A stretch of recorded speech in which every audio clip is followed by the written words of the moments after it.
ఓం శాంతి. ఈరోజు బాబా మనకి మనస్సుని కంట్రోల్ చేసుకునేటందుకు, ఏకాగ్రత శక్తిని ఏ విధంగా పెంచుకోవాలి అనేది అవ్యక్త మురళి పాయింట్స్ ద్వారా తెలియచేస్తున్నారు.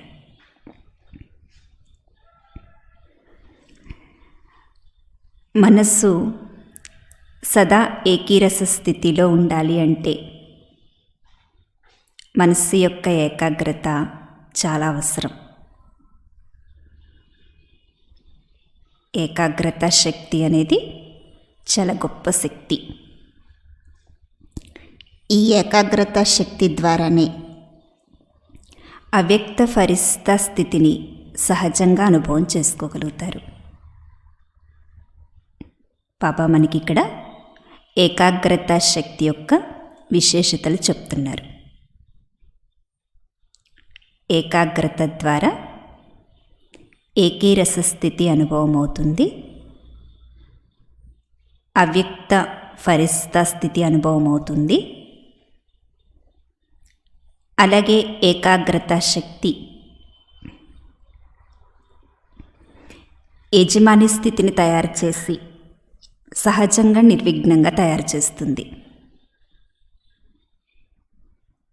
ఏకాగ్రత అంటే ఏంటి అంటే మనస్సుని ఎక్కడ కావాలంటే అక్కడ, ఎలా కావాలంటే అలా, ఎంత సమయంలో కావాలంటే అంత సమయం ఏకాగ్రం చేయాలి.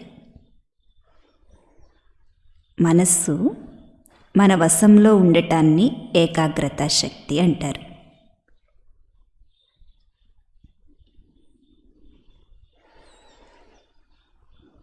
సాకార రూపంలో కర్మ చేస్తూ ఫరిస్తా స్థితి యొక్క అనుభవం చేసుకునేటందుకు మనస్సు యొక్క ఏకాగ్రతపై అటెన్షన్ పెట్టుకోండి. మీ మనస్సుని ఆర్డర్ ప్రకారం నడిపించుకోండి. ఎందుకంటే మీరు మనస్సుకి యజమాని, వశమయ్యేవారు కాదు. మీ మనస్సు యొక్క ఏకాగ్రత అనేది మీ చేతుల్లోనే ఉంది. కనుక మనస్సు యొక్క ఏకాగ్రతపై ధ్యాస పెట్టుకోండి. ఏకాగ్రత అంటే యజమాని స్థితి అనే సీట్పై సెట్ అయి ఉండండి. అంతేకాదు, బాబా మనకి రకరకాలైనటువంటి శ్రేష్ఠ స్థితులు అనేటువంటి సీట్ ఇచ్చారు. ఆ సీట్పై మనసుని సెట్ చేయాలి. ఎక్కడ, ఏ స్థితిలో ఎంత సమయం ఉండాలో ఆ స్థితిలో అంత సమయం మన మనస్సుని స్థిరం చేయాలి. దీన్నే ఏకాగ్రత అంటారు. ఇలా మనస్సుని కంట్రోల్ చేసుకునేటువంటి ఏకాగ్రత శక్తి మనకి చాలా అవసరం.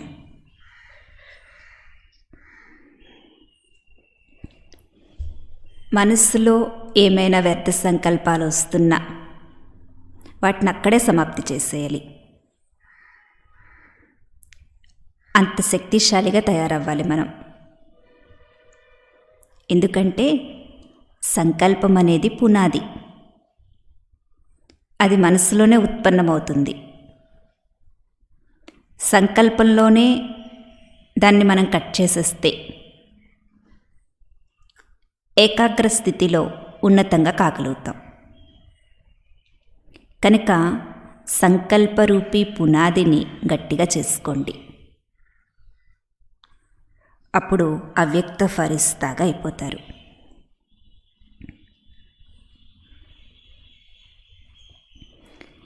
ఏ విషయంలోనైనా మన మనస్సు ఏకాగ్రంగా ఉండాలి అంటే ప్రతి సెకను డ్రామా అనేటువంటి పట్టాలపై నడిపించండి.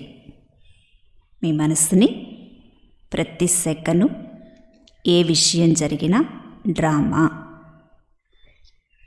డ్రామాలో ఏదైతే నిర్ణయమై ఉందో అదే జరుగుతుంది అనే పట్టాలపై నడిపిస్తూ ఉండండి.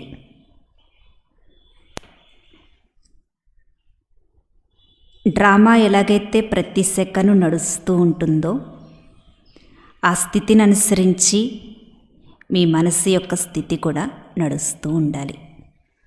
డ్రామాలో ఏ సెకను ఏం జరిగినా, ఏ పరిస్థితి వచ్చినా మన మనస్సు యొక్క స్థితి ఆ విధంగా స్థిరమైపోవాలి.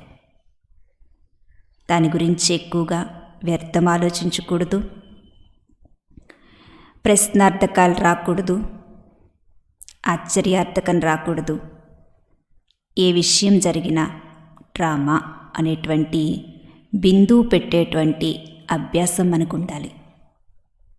అప్పుడు మన మనసు ఏకాగ్రంగా ఏకీరస స్థితిలోగలుగుతుంది. మనస్సు అంటే సంకల్ప శక్తి. ఈ సంకల్ప శక్తికి బ్రేక్ వేసే శక్తి ఉండాలి, మలుచుకునే శక్తి కూడా ఉండాలి. ఒక్కొక్కసారి మనకు వచ్చేటువంటి సంకల్పాలకు ఫుల్ బ్రేక్ వేయాలి, ఫుల్ స్టాప్. కొన్ని విషయాలు మనం అనవసరంగా ఆలోచిస్తూ ఉంటాం. అవి ఆలోచించే విషయాలు కాదు, వాటికి వెంటనే బ్రేక్ వేసే శక్తి మనకి ఉండాలి. కొన్ని విషయాలని మలుచుకోవాల్సి ఉంటుంది, మనం పక్కకి తిప్పాలి. వ్యర్థ సంకల్పాలు వస్తున్నాయి, మనకి అనవసర ఆలోచనలు పెరిగిపోతూ ఉన్నాయి. అప్పుడు వాటికి బ్రేక్ వేసే శక్తి లేకపోతే వాటిని శుద్ధ సంకల్పాల రూపంలోకి మార్చుకోవాలి. అంటే ఉదాహరణకి మనం యోగం చేసుకుంటున్నప్పుడైనా, లేదా మనసు బలహీనమై ఏమైనా వ్యర్థ సంకల్పాలు వస్తున్నా వెంటనే ఆ సంకల్పాలను పక్కకు తిప్పటం అంటే ఏంటంటే, వ్యర్థ సంకల్పాలకి శుద్ధ సంకల్పాలనేవి బ్రేక్. కనుక జ్ఞానం అనేది శుద్ధ సంకల్పాల ఖజానా. ఆ శుద్ధ సంకల్పాల్లోకి మన మనసును డైవర్ట్ చేసినప్పుడు ఈ వ్యర్థ సంకల్పాలు ఆటోమేటిక్గా సమాప్తి అయిపోతాయి. కనుక సంకల్ప శక్తికి బ్రేక్ వేయాలి, ఒక్కొక్కసారి దాన్ని పక్కకు కూడా మలుచుకోవాల్సి ఉంటుంది. ఈ రెండు శక్తులు మన దగ్గర ఉండాలి. అప్పుడు బుద్ధి యొక్క శక్తి వ్యర్థంగా వెళ్ళదు, మనకి శక్తి జమ అవుతుంది. ఇలా మనస్సు బుద్ధి యొక్క శక్తిని మనం జమ చేసుకున్నప్పుడు పరిశీలించే శక్తి, నిర్ణయ శక్తి కూడా పెరుగుతాయి. ఇలా మనస్సుని ఏకాగ్రం చేసుకుని బుద్ధి యొక్క శక్తిని కూడా వ్యర్థం చేసుకోకుండా బిందువు పెట్టాలి. బిందువు పెట్టడం రాకపోతే ఏదో ఒక రూపంలో పక్కకు మలుచుకోవాలి. ఇలా మనం నేర్చుకుంటే పరిశీలన శక్తి, నిర్ణయ శక్తి రెండు కూడా పెరుగుతాయి. ఇలా బాబా మనకి మనస్సుని కంట్రోల్ చేసుకునేటువంటి పద్ధతి నేర్పిస్తున్నారు. అయితే ఈ మనస్సు మనకి కంట్రోల్ అవ్వాలి అంటే మొదట మన మనస్సుని బాబాకి అర్పణ చేసేయాలి. యోగం చేసుకునేటప్పుడైనా, బాబా మహావాక్యాలు వినేటప్పుడైనా మనస్సు అటు ఇటు వెళ్ళిపోతూ ఉంటుంది, వ్యర్థ సంకల్పాలలోకి వెళ్ళిపోతుంది. ఎందుకంటే బాబా చెప్తారు కదా, మనస్సు అనేది గుర్రం లాంటిది, చంచల స్వభావం ఉంటుంది దానికి, ఒకే వైపు స్థిరంగా ఉండదు. కనుక యోగం చేసుకునేటప్పుడైనా, బాబా మహావాక్యాలు వినేటప్పుడైనా మన మనసు చంచలం కాకుండా ఒకే బాబాపై ఏకాగ్రం కావాలి అంటే మన మనస్సు యొక్క సంకల్పాలను బాబాకి అర్పణ చేయాలి. అంటే బాబా మహావాక్యాలు వినటానికి నేను ఈ సమయంలో కూర్చున్నాను, యోగం చేసుకోవటానికి కూర్చున్నాను. ఇంకే సంకల్పాలు రానివ్వకుండా మీరే శక్తినివ్వండి బాబా అని బాబాకి చెప్పి మనం ప్రారంభించాలి. అప్పుడు మనస్సులో మీ యొక్క సంకల్పాలేమి రావు. బాబాకి మనస్సును అర్పణ చేసేసినప్పుడు సహజంగా మీ మనసు మన్మనాభవ అయిపోతుంది. అప్పుడు మీ మనసులో ఒక్క బాబా తప్ప ఇంకెవ్వరూ జ్ఞాపకం రారు. ఎప్పుడైతే మీ మనస్సుని బాబాకి అర్పణ చేసి మన్మనాభవ స్థితిని తయారు చేసుకున్నారో అప్పుడు మోహజీత్తుగా అయిపోతారు. ఎవరిపై మనకి తగులుపాటు ఉండదు. మనస్సుని బాబాకు అర్పించటం అంటే ఏంటి? మనస్సులో వచ్చేటువంటి వ్యర్థ సంకల్పాలను, వికల్పాలను బాబాకి సమర్పణ చేయాలి. ఎప్పుడైతే బాబాకి సమర్పణ చేస్తామో అప్పుడు మన మనస్సులో ఆ సంకల్పాలు రాకుండా చూసుకునే బాధ్యత బాబాది.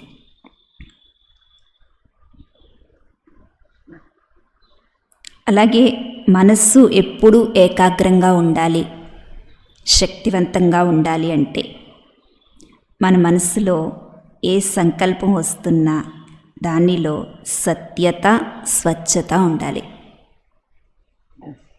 సత్యత, స్వచ్ఛత అనేది మనసుకి సంబంధించింది. సత్యత అంటే ఏంటి? స్వచ్ఛత అంటే ఏంటి? స్వచ్ఛత అంటే మనస్సులో ఏ రకమైనటువంటి వికర్మల యొక్క, భావ స్వభావాల యొక్క, పాత సంస్కారాల యొక్క మురికి మనలో ఉండకూడదు. మన మనస్సు ఏకాగ్రంగా ఉండాలి. మన మనస్సులో ఒక్క బాబా తప్ప ఎవ్వరూ జ్ఞాపకం రాకూడదు. మన మనస్సు శక్తిశాలిగా ఉండాలి అంటే మనస్సు చాలా స్వచ్ఛంగా ఉండాలి. మన మనస్సులో ఎటువంటి వికర్మలు, భావ స్వభావాలు, పాత సంస్కారాల యొక్క మురికి మనకి ఉండకూడదు. అలాగే రెండవది సత్యత. ఈ సత్యత అనేది కూడా బాబాకి చాలా ఇష్టం. బాబా మనల్ని తన పిల్లలుగా ఎన్నుకున్నది కూడా ఈ సత్యమైన మనస్సును చూసే ఎన్నుకున్నారు. స్థూల రూపంలో బాబా మనల్ని చూసుంటే మనలో ఎన్నో లోపాలు, బలహీనతలు అవన్నీ ఉంటాయి. కానీ బాబా మన స్థూల రూపాన్ని చూడలేదు. ఆత్మ యొక్క విశేషతని చూసి, మనసు యొక్క సత్యతను చూసి బాబా మనల్ని ఎన్నుకున్నారు. ఎందుకంటే బాబాకి ఇష్టమైనది సత్యత. అందుకే సత్యమైన మనస్సుకే యజమాని రాజీ అనే మహిమ ఉంది. ఇలా సత్యంగా ఉండేవారు బాబాకే కాదు అందరికీ ప్రియంగా ఉంటారు. సత్యంగా ఉండే ఆత్మలకి బాబా కూడా రాజీ అయిపోతారు. కనుక మనస్సు యొక్క ఏకాగ్రత పెంచుకోవాలి అంటే సత్యత, స్వచ్ఛత ఈ రెండు గుణాలు మనలో తప్పనిసరిగా ఉండాలి.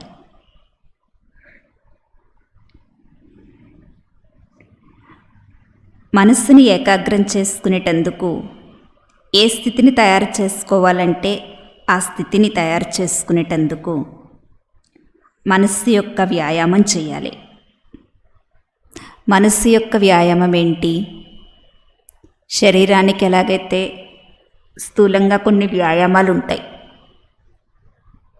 ఆ వ్యాయామాలు చేయటం ద్వారా శరీరం శక్తివంతంగా అవుతుంది. అలాగే మనస్సు కూడా శక్తిశాలిగా కావాలంటే మనస్సుకు కూడా వ్యాయామం కావాలి. ఆ వ్యాయామం ఏంటంటే ఒక్క సెకండ్లో ధ్వనిలోకి రావాలి, ఒక్క సెకండ్లో ధ్వనికి అతీతం కావాలి. ఒక్క సెకండ్లో కార్యార్థం శరీర అభిమానంలోకి రావాలి. ఒక్క సెకండ్లో అశరీరి అయిపోవాలి. ఇవన్నీ మనసు యొక్క వ్యాయామాలు. మాట్లాడవలసి వచ్చినప్పుడు ఈ శరీర కర్మేంద్రియమైన నోటితో మాట్లాడాలి. అవసరం లేనప్పుడు మాటలకు అతీతంగా అయ్యి బాబాని జ్ఞాపకం చేసుకోవాలి. కార్యం చేయాల్సి వచ్చినప్పుడు ఈ శరీర అభిమానంలోకి వచ్చి కార్యం చేయాలి. కార్యం పూర్తి కాగానే ఒక్క సెకండ్లో ఈ శరీరానికి అతీతంగా అశరీరి అయిపోవాలి. ఈ వ్యాయామం ఎప్పుడైతే పక్కాగా ఉంటుందో అప్పుడు మనసుకి ఏ పరిస్థితి వచ్చినా కూడా మనం ఎదుర్కోగలుగుతాం. ఎలాగైతే శరీరానికి వ్యాయామం తక్కువైతే శారీరకంగా అనేక రకాల రోగాలు పెరిగిపోతాయో అలాగే మనసుకి కూడా రోజంతట్లో మధ్య మధ్యలో ఈ వ్యాయామాలు చేసే అలవాటు లేకపోతే వచ్చేటువంటి పరిస్థితుల్ని కూడా మనం ఎదుర్కోలేం. కనుక మనస్సుని ఏకాగ్రంగా శక్తిశాలిగా తయారు చేసుకునేటందుకు మనసు యొక్క వ్యాయామాన్ని పెంచుకోవాలి. అలాగే ఇప్పుడు సంకల్పాలను మలుచుకునే శక్తిని కూడా ధారణ చేయాలి. ఇప్పుడు ఎక్కువగా మనం సంకల్పాల యొక్క విస్తారంలోకి వెళ్ళకూడదు. మనసు శక్తివంతంగా ఉండాలి అంటే మనసు ద్వారా వచ్చేటువంటి సంకల్పాలను మనం కంట్రోల్ చేసుకోవాలి. ఎప్పుడైతే మనం తక్కువ సంకల్పాలు చేస్తామో వ్యర్థంలోకి వెళ్ళాం, అప్పుడు ఇతరాత్మల సంకల్పాలను మనం గ్రహించగలుగుతాం. అంతిమ సేవ ఏంటంటే మన ఎదురుగా ఏ ఆత్మ వచ్చినా నోటితో వారు ఏం చెప్పక్కర్లేకుండానే వారి మనసులో భావాన్ని తెలుసుకోవటం. ఇది అంతిమ కోర్సు. అయితే ఎదురుగా వచ్చిన ఆత్మ యొక్క సంకల్పం మనం గ్రహించాలి అంటే మొదట మనం మన సంకల్పాల యొక్క విస్తారాన్ని తగ్గించుకోవాలి. ఎదురుగా ఏ ఆత్మ వచ్చినా నయనాల ద్వారా వారి మనసులో భావాన్ని మనం తెలుసుకోవాలి. చూడండి, ఇప్పుడు మనం బాప్దాదా ఎదురుగా కూర్చుంటాం.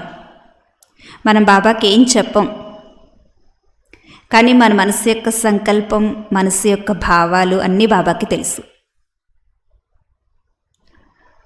మనం ఎప్పుడైనా ఏదైనా మనసులో ఒక సంకల్పం చేసుకుని ఏదైనా ఒక ప్రశ్నతో బాబా ఎదురుగా కూర్చోగానే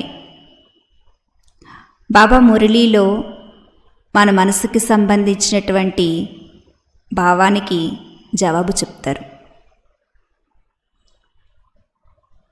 మనకి తెలియకుండానే జవాబు వస్తుంది. అంటే బాబా యొక్క విశేషత ఏంటంటే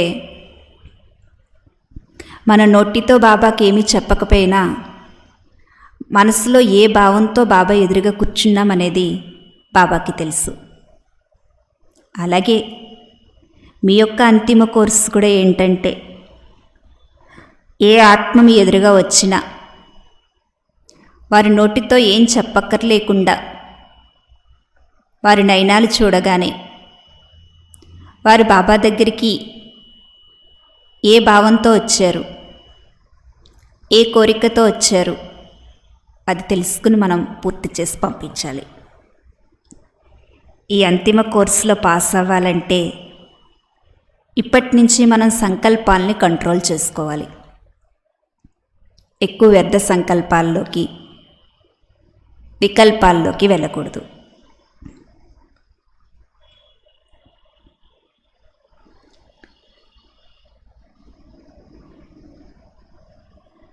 మనస్సుని ఎక్కడ కావాలంటే అక్కడ ఉపయోగించగలగాలి. ఎక్కడ ఉపయోగించకూడదో అక్కడ ఉపయోగించకూడదు. మనస్సు యొక్క సంకల్పాలలో కూడా మనం మాయతో ఓడిపోకూడదు. మాయ రకరకాల రూపాల్లో వస్తుంది. మనసులో కూడా మనకి సంశయం రాకూడదు. ఇలాంటి స్థితి మనకు తయారవ్వాలంటే మొదటి నుంచే శుద్ధ సంకల్పాలలో మనసుని బిజీగా ఉంచాలి. మాయ మనకి మనసుకు తీసుకొచ్చేటువంటి పరీక్షలు ఏంటంటే వ్యర్థ సంకల్పాలు, వికల్పాలు, అశుద్ధ సంకల్పాలు. ఇవే. ఇలా మాయా సంకల్పాలతో మనం ఓడిపోకూడదు. మనసుని ఏ సంకల్పాల్లో ఉపయోగించాలో ఆ సంకల్పాల్లోనే ఉపయోగించాలి. అంటే మనసుకి శుద్ధ సంకల్పాల ఖజానా ఎక్కువ ఉండాలి. ఈ శుద్ధ సంకల్పాల ఖజానా అనేది బాబా మహావాక్యాల ద్వారా దొరుకుతుంది. ఎంతెంత మనం ప్రతిరోజు బాబా మహావాక్యాల్లో బిజీ అయిపోతామో, వాటిని మనలో లీనం చేసుకుంటూ ఉంటామో, అంతంత ఈ మనసు యొక్క వ్యర్థ సంకల్పాలన్నీ తొలగిపోతాయి. అప్పుడు మీరు ఎప్పుడు ఓడిపోరు. ఇంకా మాయ అప్పుడు సంకల్పాల రూపంలో మీకు పరీక్ష తీసుకొచ్చినా వాటం అనేది ఉండదు. శుద్ధమైన ఏకాగ్ర సంకల్పాలు మీకున్నప్పుడు వాయుమండలం కూడా మారిపోతుంది. మాయ మీ ఎదురుగా రాదు. ఎటువంటి వాయుమండలం కూడా మీ పైన యుద్ధం చేయదు.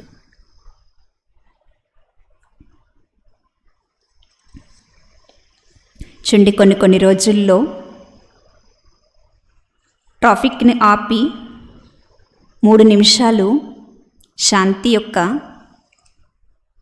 ప్రాక్టీస్ చేయిస్తూ ఉంటారు కదా. విశేషమైన రోజుల్లో ట్రాఫిక్ని అంతటిని కూడా నిలిపేసి ఒక 3 నిమిషాలు మధ్యలో అందరి చేత శాంతి యొక్క ప్రాక్టీస్ చేయిస్తారు. నడిచేటువంటి కార్యాలన్నీ కూడా ఆపేస్తారు ఆ సమయంలో. ప్రపంచమంతా ఒక్క 3 నిమిషాలు శాంతిని పాటించాలి అనుకున్నప్పుడు మొత్తం స్థూలంగా ట్రాఫిక్ని అంతా ఆపేస్తారు. ఎక్కడెక్కడ ఏ మూల ఏ కార్యాలు జరుగుతున్నా ఆ కార్యాలన్నీ కూడా ఆపేస్తారు. అలాగే మీరు కూడా ఏ కార్యం చేస్తున్నా, మాట్లాడుతున్నా మధ్య మధ్యలో ఈ సంకల్పాలను స్టాప్ చేసే అభ్యాసం చేసుకోండి. మీరు ఏ కార్యం చేస్తున్నా, ఎవరితో మాట్లాడుతున్నా రోజంతట్లో మధ్య మధ్యలో వారు ఎలాగైతే స్థూలంగా ట్రాఫిక్ని కంట్రోల్ చేస్తున్నారో అలాగే మీరు సూక్ష్మంగా మనసు యొక్క ట్రాఫిక్ని స్టాప్ చేసే అభ్యాసం చేయాలి. ఇప్పుడు మనం ట్రాఫిక్ కంట్రోల్ చేస్తున్నాం. అది పాట 1 నిమిషం వస్తుంది, 3 నిమిషాలు వస్తుంది, లేదా 5 నిమిషాలు వస్తుంది. కానీ 5 నిమిషాలలో, ఈ 3 నిమిషాలలో మనం చెక్ చేసుకోవాల్సింది ఏంటంటే స్థూలంగా పని ఆపేసి బాబా దగ్గర కూర్చున్నామా అని కాదు. ఆ 3 నిమిషాలలో మనసు యొక్క సంకల్పాలను నేను కంట్రోల్ చేసుకోగలిగానా? ఆ 3 నిమిషాలలో మన్మనాభవ స్థితిని నేను తయారు చేసుకున్నానా?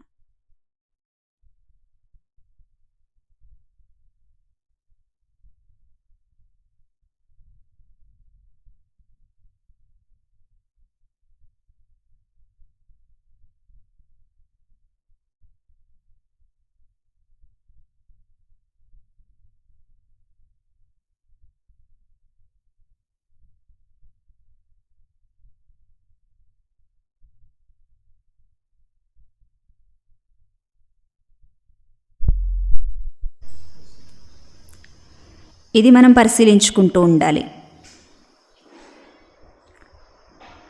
1 నిమిషం కొరకు మనసు యొక్క సంకల్పాలను స్టాప్ చేయగలిగామా?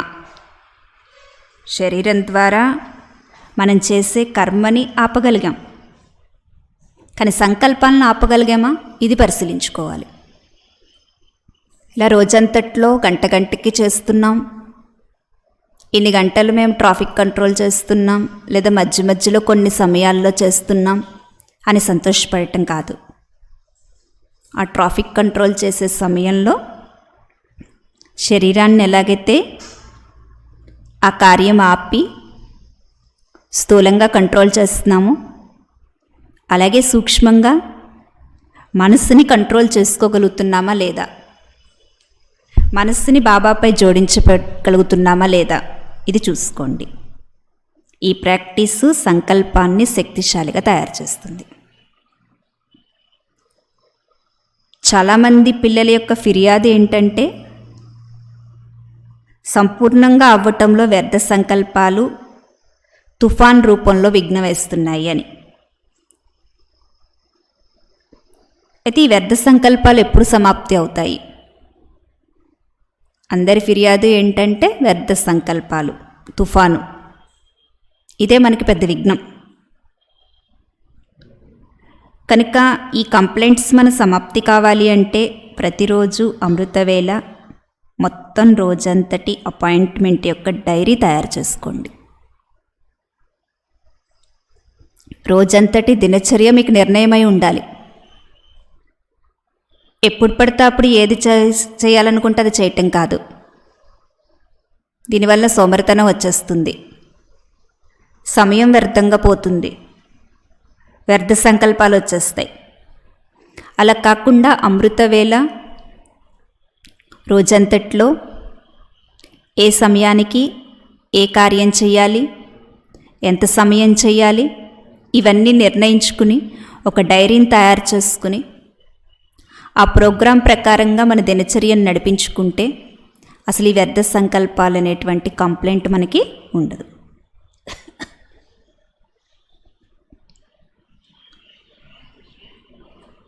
ఎలాగైతే స్థూలంగా విఐపీలు తమ ప్రోగ్రాం తయారు చేసుకుంటారు కదా, వారికి అపాయింట్మెంట్ సమయం ఉంటుంది. ఫలానా సమయంలో ఫలానా వాళ్ళని కలుసుకోవాలి, వారికి అపాయింట్మెంట్ ఇస్తారు. అలాగే మీరు కూడా మనసుని ఈ అపాయింట్మెంట్ సమయంలో బిజీగా ఉంచుకుంటే ఈ సమయంలో యోగం చేసుకోవాలి, ఈ సమయంలో మురళి చదువుకోవాలి, ఇలా మీరు నిర్ణయించుకుంటే దినచర్యని వ్యర్థ సంకల్పాలు రావటానికి అవకాశం ఉండదు. కనుక సమయాన్ని బుకింగ్ చేసుకునే పద్ధతి నేర్చుకోండి. సమయాన్ని కేటాయించుకుని ఆ సమయానికి ఆ పని తప్పనిసరిగా చేసుకునేలాగా మీరు ప్రోగ్రాం ఫిక్స్ చేసుకోండి. ఇప్పుడు వర్తమాన సమయ ప్రమాణంగా మనసా మహాదాని కావాలి. మీరు ఇప్పుడు వరకు స్థూలంగా చాలా సేవ చేశారు, నోటి ద్వారా జ్ఞానం చెప్తూ వచ్చారు, ప్రదర్శనీల ద్వారా, గీతా పాఠశాలల ద్వారా, సేవా కేంద్రాల ద్వారా సేవ చేస్తూ వచ్చారు. కానీ ఇప్పుడు వర్తమాన సమయానుసారం అవసరమైన సేవ ఏంటంటే మనసా మహాదాని, మనస్సు ద్వారా శక్తుల యొక్క మహాదానం చెయ్యాలి. అప్పుడే మనసు యొక్క సంకల్పాలపై సెకండ్లో విజయీగా కాగలుగుతారు.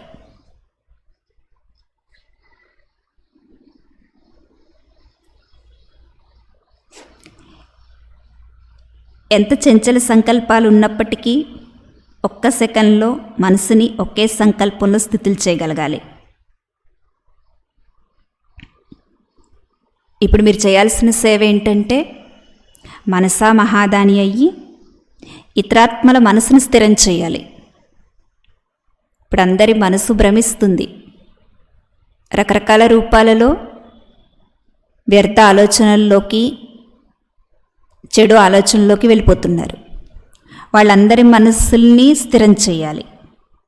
చంచల మనస్సు కలిగిన వాళ్ళని కొద్ది సమయానికైనా శాంతి చేయాలి. ఆ చంచల మనస్సుని చంచలత నుంచి విడిపించాలి. ఇది మీ సేవ. ఇప్పుడు మరి ఇతరాత్మల యొక్క మనస్సుని బాబాపై ఏకాగ్రం చేయాలి. ఇతరాత్మల మనసులో ఉన్నటువంటి వ్యర్థ సంకల్పాలని తొలగించాలి. మనసుని శక్తిశాలిగా చేయాలి అంటే మొదట మన మనసు శక్తిశాలిగా ఉండాలి, మన మనస్సు ఏకాగ్రంగా ఉండాలి, మన మనసు వ్యర్థ సంకల్పాల నుంచి ముక్తిగా ఉండాలి. కనుక ఈ ఏకాగ్రత యొక్క అభ్యాసాన్ని ఎక్కువగా పెంచుకోండి. ఈ సంకల్పాల ఏకాగ్రత మీకు వచ్చినప్పుడు సంకల్పాల ద్వారా ఇతరాత్మల్ని మీరు ఆహ్వానించగలరు. స్థూలంగా ఎక్కడికి వెళ్ళాల్సిన అవసరం లేదు. స్థూల సేవలు చేయాల్సిన అవసరం లేదు. సూక్ష్మంగా మీ మనస్సును శక్తిశాలిగా చేసుకున్నప్పుడు మీరు మనసుతో సంకల్పం చేస్తే చాలు, ఆత్మలు ఆటోమేటిక్గా బాబా దగ్గరికి వస్తారు. అలాగే మీరు ఎక్కడికి వెళ్ళాల్సిన అవసరం లేకుండానే మీ సంకల్పం ద్వారా కార్యానికి కూడా ప్రేరణ ఇవ్వగలరు. మీ సంకల్పాన్ని శక్తిశాలిగా చేసుకున్నప్పుడు మీరు స్థూలంగా వెళ్ళాల్సిన అవసరం లేకుండానే మీ సంకల్పం ద్వారా మీరు చేసే కార్యం యొక్క ప్రేరణ ఇతరాత్మలకి లభిస్తుంది. చూడండి, స్థూలంగా మనం బటన్ నొక్కితే చాలు టెలివిజన్ ఆన్ అవుతుంది. ఆ టీవీ ద్వారా దూరంగా ఉన్నటువంటి ఎన్నో దృశ్యాలు మనకు ఎదురుగా కనిపిస్తున్నాయి. అలాగే మీరు కూడా ఎక్కడికి వెళ్ళవలసిన అవసరం లేకుండా మీ మనసుని శక్తిశాలిగా చేసుకుంటే, ఏకాగ్రంగా చేసుకుంటే, ఎవరి గురించి మీరు సంకల్పం చేస్తున్నారో వారి బుద్ధిలో క్లియర్గా ఆ చిత్రం కనిపించేస్తుంది. అయితే ఇలాంటి సేవ జరగాలి అంటే మనం ఎక్కడికి వెళ్ళవలసిన అవసరం లేకుండా సూక్ష్మ సంకల్పం ద్వారా ఆత్మలకి బాబా పరిచయం ఇవ్వాలి, బాబాకి దగ్గర చేయాలి, వారి మనస్సు యొక్క చంచలతల్ని సమాప్తి చేయాలి, వారి మనసుని శక్తిశాలిగా చేయాలి. అంటే బాబా శ్రీమతం, బాబా ఆజ్ఞ ఏంటంటే మీరు అదే సంకల్పంలో ఉండాలి, కానీ ఇంక ఏ సంకల్పాలు మీలో మిక్స్ కాకూడదు. బాబా ఇచ్చినటువంటి శుద్ధ సంకల్పాలు తప్ప, ఆ ఖజానా తప్ప ఇక వ్యర్థము వికల్పాలనేవి మనకు ఉండకూడదు. అప్పుడు ఇతరాత్మలకి మన మనసు యొక్క సంకల్పం చేరుతుంది. మీరు సర్వశక్తివంతుని గవర్నమెంట్ యొక్క సందేశవాహకులు కనుక మీరు సందేశం ఇస్తూ వెళ్ళండి. ఎవరి యొక్క వాద వివాదాల్లోకి వెళ్ళి మీ మనసును అలజడి చేసుకోకండి. ఎవరికైనా మనం జ్ఞానం చెప్తున్నప్పుడు ఏదైనా విషయం వచ్చినా, వాద వివాదాలు వచ్చినా, మీ మనసు యొక్క స్థితి మాత్రం చాలా శక్తివంతంగా ఉండాలి. మీ ముఖంలో, మీ మనసు యొక్క స్థితిలో తేడా రాకూడదు. మీ మనస్సులో మన్మనాభావ యొక్క మంత్రాన్ని సదా స్మృతి ఉంచుకోవాలి. మనసులో ఒక బాబా తప్ప మనకి ఇంకెవ్వరూ గుర్తు రాకూడదు. ఎవరి స్వభావ సంస్కారాలు, ఎవరి విషయాలు మనకి జ్ఞాపకం రాకూడదు. ఎప్పుడైనా మీరు సేవ చేస్తున్నప్పుడు ఏమైనా వాద వివాదాలు వచ్చినా ఆత్మిక దృష్టి యొక్క నేత్రంతో మన్మనాభవ అయ్యి ఈ మంత్రాన్ని ప్రయోగిస్తే ఆ వాద వివాదాలు కూడా సమాప్తి అయిపోతాయి. వారు కూడా మనస్సుతో జ్ఞానాన్ని అంగీకరిస్తారు. ఇలా మనస్సు యొక్క ఏకాగ్రత పెంచుకోవటం ద్వారా ఏ సేవనైనా మనం చేయగలుగుతాం. ఇలా బాబా మనకి ఈరోజు మనస్సు యొక్క ఏకాగ్రత గురించి తెలియచేస్తున్నారు. మనస్సు యొక్క ఏకాగ్రత అనేది మనకి ఏకీరస స్థితిని పెంచుతుంది. ఈ స్థితి ద్వారానే అవ్యక్త ఫరిస్తాగా కాగలం, నిర్విఘ్నంగా కాగలం. మనస్సు యొక్క ఏకాగ్రత అంటే ఎక్కడ కావాలంటే, ఎలా కావాలంటే అంత సమయం మన మనస్సుని ఒకే స్థితిలో స్థితులు చేయటం. అంటే మన మనస్సు మన వశంలో ఉండాలి. మనస్సులో ఎలాంటి బలహీన సంకల్పాలు ఉత్పన్నం కాకూడదు.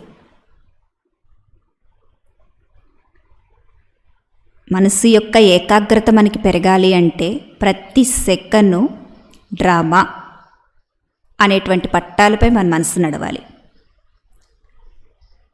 ఈ మనస్సు యొక్క సంకల్పాలకి బ్రేక్ వేయాలి, మలుచుకోవాలి. రెండు శక్తులు ఉండాలి. బ్రేక్ వేసే శక్తి ఉంటే వెంటనే ఫుల్ స్టాప్ పెట్టి బ్రేక్ వేసేయాలి, లేదా పక్కకైనా మలుచుకోవాలి. మనస్సు బుద్ధి శక్తిశాలిగా ఉంటే పరిశీలన శక్తి, నిర్ణయ శక్తి కూడా మంచిగా ఉంటాయి. ఈ మనస్సును మనం కంట్రోల్ చేసుకోవాలి, ఏకాగ్రంగా ఉంచుకోవాలి, శక్తిశాలిగా తయారు చేసుకోవాలి అంటే మనస్సుని బాబాకి అర్పణ చేసేయాలి. మనస్సుని బాబాకి అర్పణ చేసినప్పుడు మనసు మన్మనాభవ అయిపోతుంది. మనస్సుని బాబాకి అర్పణ చేయటం అంటే మన మనసులో ఉన్న వ్యర్థ సంకల్పాలను, వికల్పాలను బాబాకి సమర్పణ చేసేయాలి. మనసు ఏకాగ్రంగా కావటం, మనసు శక్తిశాలిగా ఉండటం అంటే మన మనసులో సత్యత, స్వచ్ఛత ఉండాలి. స్వచ్ఛత అంటే ఎలాంటి వికారాల యొక్క, భావ స్వభావాల యొక్క, పాత స్వభావ సంస్కారాల యొక్క మురికి ఉండకూడదు. అలాగే సత్యత ఉన్నవారు బాబాకి ఇష్టమవుతారు, అందరికీ ఇష్టమవుతారు. మనస్సును శక్తిశాలిగా చేసుకునేటందుకు మనస్సు యొక్క డ్రిల్ చేయాలి. 1 సెకండ్లో ధ్వనిలోకి రావాలి, 1 సెకండ్లో ధ్వనికి అతీతమైపోవాలి. 1 సెకండ్లో శరీర అభిమానంలోకి వచ్చి కర్మ చేయాలి, 1 సెకండ్లో శరీర అయిపోవాలి. మన అంతిమ కోర్సు ఏంటంటే మన ఎదురుగా ఏ ఆత్మ వచ్చినా వారి మనసులో విషయాలు మనకి చెప్పక్కర్లేకుండానే వారి మనసులో భావాన్ని మనం తెలుసుకోగలగాలి. దాని కొరకు మన మనసు సంకల్పాల విస్తారంలోకి వెళ్ళకూడదు, మన్మనాభవగా ఉండాలి. మనసు ఎప్పుడు కూడా ఎంత శక్తిశాలిగా ఉండాలంటే మన మానసిక సంకల్పాలలో కూడా మాయ మనల్ని ఓడించకూడదు. మనస్సులో కూడా మాయా సంకల్పాలతో పరిస్థితుల్లో ఓడిపోకూడదు, బాబా మహావాక్యాలపై సంశయం రాకూడదు. ఇలా మనస్సు ఎప్పుడూ ఓడిపోకూడదు. మనసు శక్తివంతంగా ఉండాలి అంటే శుద్ధ సంకల్పాలతో నిండుగా ఉండాలి. అప్పుడు వాతావరణం కూడా శక్తివంతంగా తయారవుతుంది. మధ్య మధ్యలో మనస్సు యొక్క ట్రాఫిక్ అంటే మనస్సు యొక్క సంకల్పాలని నిలుపుకునే అభ్యాసం చేయాలి. కర్మ చేస్తూ మధ్య మధ్యలో ఈ అభ్యాసం చేస్తే శక్తిశాలిగా తయారవుతాం. ఇప్పుడు అందరి ఫిర్యాదు ఏంటంటే వ్యర్థ సంకల్పాల యొక్క ఫిర్యాదు. ఇది తొలగించుకోవాలి అంటే ప్రతిరోజు అమృత వేళ మన డైరీ తయారు చేసుకోవాలి. వర్తమాన సమయంలో మనం చేయవలసిన సేవ ఏంటంటే మనసా మహాదాని, మనస్సు ద్వారా సంకల్పాల ద్వారా ఆత్మల్ని బాబాకి చేర్చాలి. ఈ మనస్సు ద్వారా సంకల్పం చేస్తే చాలు, ఏ ఆత్మకైనా అక్కడ మన చిత్రం కనిపించి బాబా దగ్గరికి చేరుకోవాలి. ఇలాంటి సేవ చేయాలి అంటే మనసులో ఎలాంటి వ్యర్థ సంకల్పాలు ఉండకూడదు. మీరెవరు అంటే సర్వశక్తివంతుని గవర్నమెంట్ యొక్క సందేశవాహకులు. అందరికీ సందేశం ఇస్తూ వెళ్ళాలి. ఏ వాద వివాదాల్లో మీ మనస్సుని బలహీనం చేసుకోకూడదు, అలజడి చేసుకోకూడదు. ఎప్పుడైనా సేవ చేసేటప్పుడు ఈ వాద వివాదాల విషయం వచ్చినా మీ మనస్సుని శక్తిశాలిగా మన్మనాభావ స్థితిలో ఉండి అక్కడ ప్రయోగిస్తే ఆ విషయాలు కూడా సమాప్తి అయిపోతాయి. వారు కూడా మనసు ద్వారా బాబాను అంగీకరించి బాబాకి దగ్గరైపోతారు.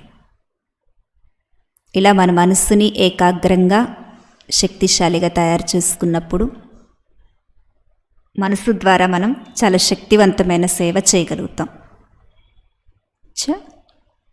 ఆత్మిక తండ్రికి ఆత్మిక పిల్లల యొక్క ప్రియ స్మృతులు మరియు నమస్తే నమస్తే.